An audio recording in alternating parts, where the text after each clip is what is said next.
Because the brain likes the familiar.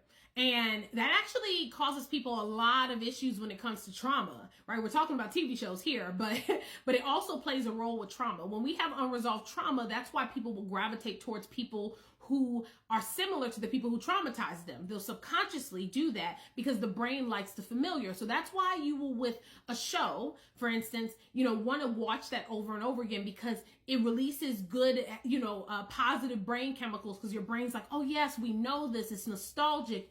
It feels safe and comfortable to us because it's predictable and we know it well. But you also can, of course, find a lot of love for new shows too, but you might have that cognitive dissonance because your brain's like, well, we already know this one.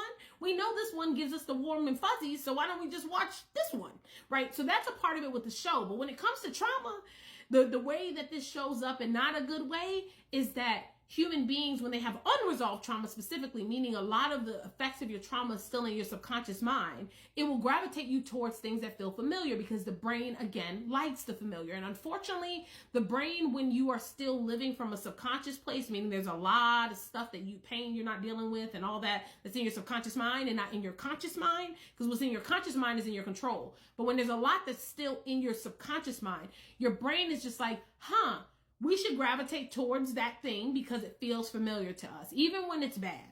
Because your brain's just like, but we know that, right? Because you develop trauma responses, right? When you were in that trauma situation. So now those unresolved trauma responses that you haven't unlearned yet still make you compatible with the types of people who caused you the trauma in the first place, right? That's why people pleasers who haven't dealt with unlearning that behavior often find themselves in relationships with narcissists. It's like because a narcissist led you to having the people pleasing behavior in the first place. So we really want to be aware of why our brain is gravitating us towards a familiar. And when it's a TV show, that's a good familiar, right? More than likely, hopefully. When it's something else, we want to be curious about why. Why does this person feel like something I should be moving towards or whatever it may be? Is it coming from good familiarity or is it coming from a place of trauma, meaning that you should run? But yeah, keep watching new TV shows because you'll find other things that give you happy brain chemicals too.